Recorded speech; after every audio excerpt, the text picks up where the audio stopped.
Hi, this is James O'Keefe.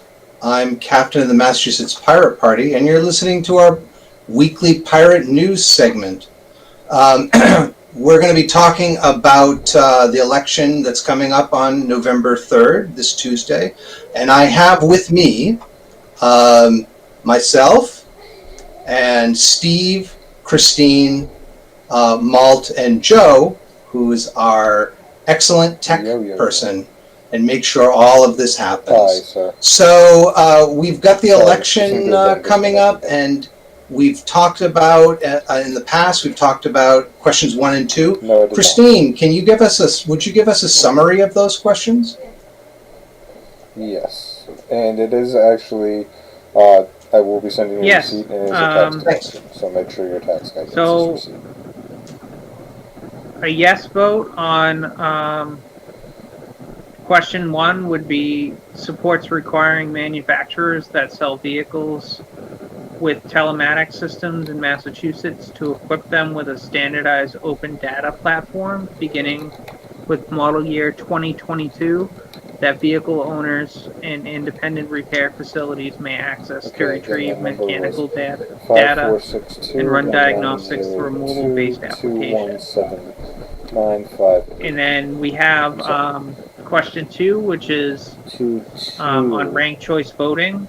A yes vote on that would support enacting ranked choice voting for primary and general elections for state executive officials, state legislators, federal congressional Senate seats in certain county offices beginning in 2022. I did actually. That's what I wrote down. Thanks, Christine. Okay, so Steve, could you tell us why we support question 1? Tell the viewers why we support. Tell the viewers why we support question 1.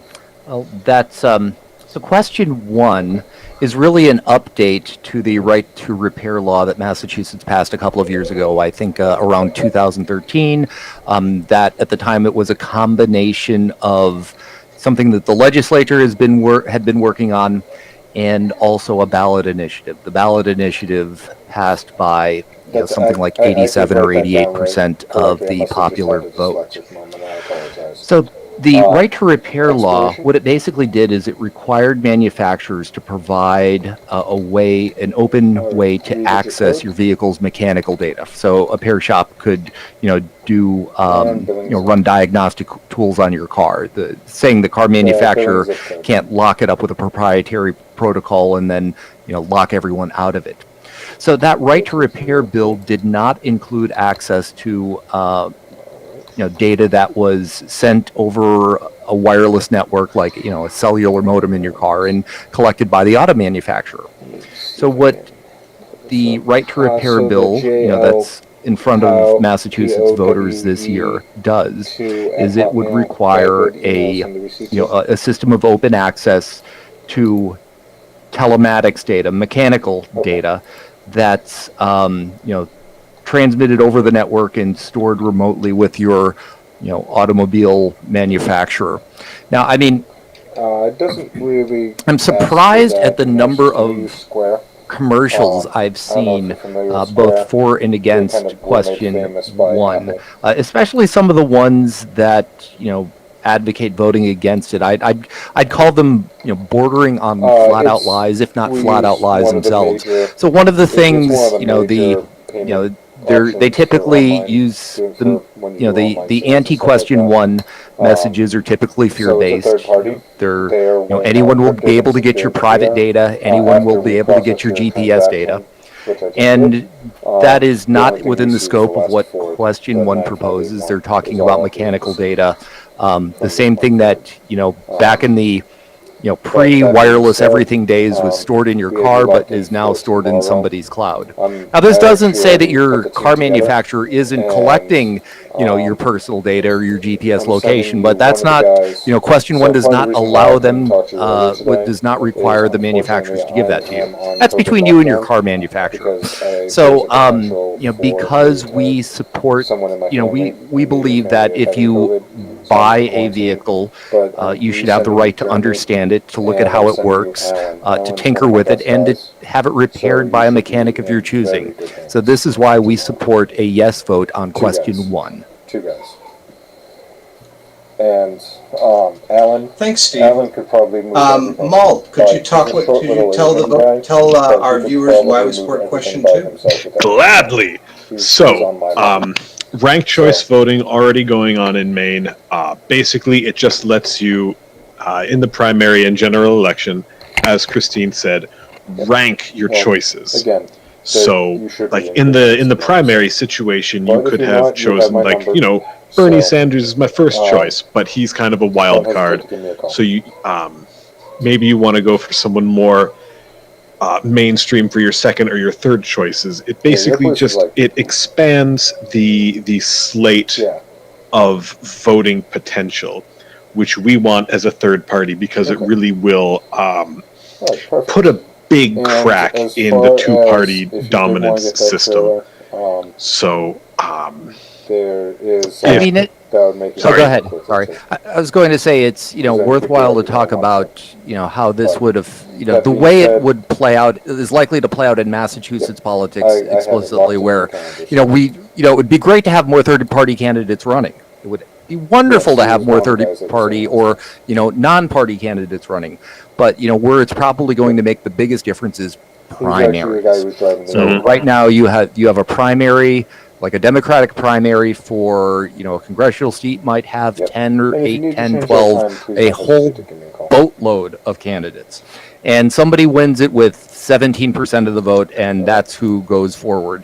And this, RCV is really about allowing, making sure that the person who wins is the person that was acceptable to the most All right, number of thank you, Jack. people, not the one who got the largest plurality vote, which, You as well. as we've seen in some of Yeah, the Democratic it's really primaries, just like it could be a very small number. And there was a kid there. so yeah, he's the talking about the that. delegate system is a whole other kettle Well, I of mean, fish. But it's the weekend. yeah, so the he officially ranked wasn't choice around, votes so aren't it's counted all up in the unless air, but there is all they're like saying not is a just to be careful. clear victor Everybody on the has to first come. run through. So, So, like, if knock it on is wood, neck and it's neck, a- just a few it's a percentage big points, deal then about they nothing, go to the second I choice don't- column if it is to the see case if where it is, a stronger trend emerges then it's there. better to be safe, Well, if no candidate has a majority, you know. right? Okay. Because our current system is a plurality, as Steve said. So in the seat for Kennedy, Yeah, in well, I what mean, I used to think be Kennedy's they're seat, quite a or I few guess it's elderly- still Kennedy's seat, sort of. elderly Until he's gone. Until he's Quite a few. out. My grandmother I had think two. the winner had like 22% of the vote in the primary, and of course, the issue that we get into is come the general election, there's no one running against them. So we have one candidate. And indeed, even the Massachusetts legislature, 60% of seats No, I on mean- average have no one running against them. Exactly. There's just the incumbent. Yeah. And absent any leftward pressure, Democrats become Republicans. So this is going to make it much easier to primary Democrats in name only from the left and move establishment Democrats further to the left once they realize that people can actually vote for and support progressive candidates. Sure, I mean, there's no spoiler. If it's a Democrat and Republican, there's no spoiler argument for that anymore. That ends that. Yeah, So go on. I was going to say, unfortunately, RCV does not necessarily address, or at least not directly address, what I see as the biggest issue we have with Massachusetts state elections is that so many damn incumbents run without opposition. Now, if RCV encourages people to run, more people to run, well then, yeah, that is solving a. I will stand corrected. We'll just say that. Thank you. Yeah, when we had the clean elections law in 2002, that was perhaps the highest number of competitive races that we had in the past. So for folks of you who don't know, early voting has ended. It ended it ended Friday. And if you've requested a mail-in ballot and you have to go and either mail it by election day and thus have it postmarked, and it has to then be at your town clerk, elections department by 5 p.m. on November 6th, 3 days later. Alternatively, lots of cities and towns have put drop boxes, or you can go to the actual election office and you can drop them off there. With the mail being the way it is, that is perhaps your best choice.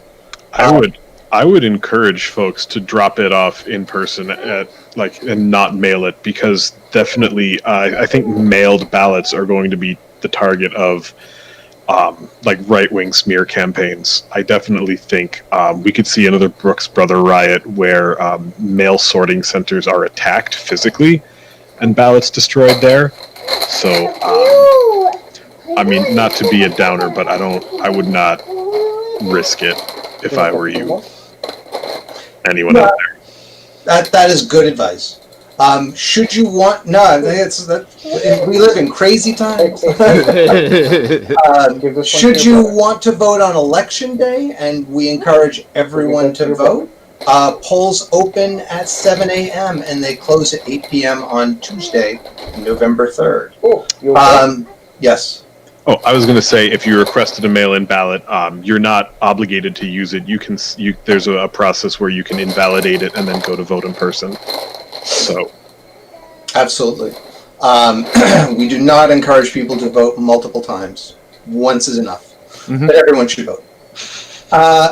So and we'll have links in the description below for where you can find your polling place. You have to register. You have to vote where you're registered to vote. So if you're a college student and you're registered to vote in your hometown, that's where you have to vote. If you change your registration to the municipality you're in, then that's great.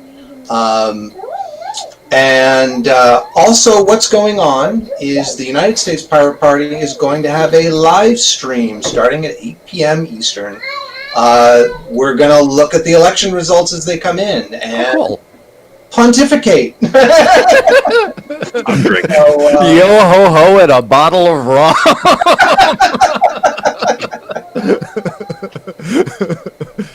I left it down. So we're looking to have certainly a lot of fun with pirates from the United States, Canada, and hopefully other countries as well, giving their perspectives of our very interesting election. So there are multiple candidates on the ballot for president. I think you know most of them. For those of you besides the major party candidates, there's at least Howie Hawkins, who's running for the Green Party, and Vermin. I think it's Jorgensen who's running for the Libertarian as a Libertarian presidential candidate. There may be others, but as far as I know, those are the others. And then finally, we have our own gathering that's coming up. Our party conference is coming up 14th and 15th. It'll be live streamed here, but anyone is welcome to, any pirate is welcome to come and participate. We'll have people talking on different issues, but we'll also be working on our platform and with any luck, locking all of that down. So that we have a well-rounded platform to go into local elections next year. So I want to thank you all for participating in this. Thank, of course, our viewers for listening and watching us spout off. Check us out at masspirates.org. Please like, subscribe, and click that bell so you can get notifications. We're trying to do this every Sunday night at 7:30 Eastern time. Although it won't be the 15th because, we've got a party conference that we're just going to be exhausted from that. So, please, again, check us out at masspirates.org. If you're interested in joining us, there's a sign-up form you can use. I'm moderating. And thank you all very much. And I hope we all have a wonderful election day, because we're definitely going to need it. Lock and load. Bye, folks. Avery, come Bye. see what Grammy has. Come on. Come see Grammy.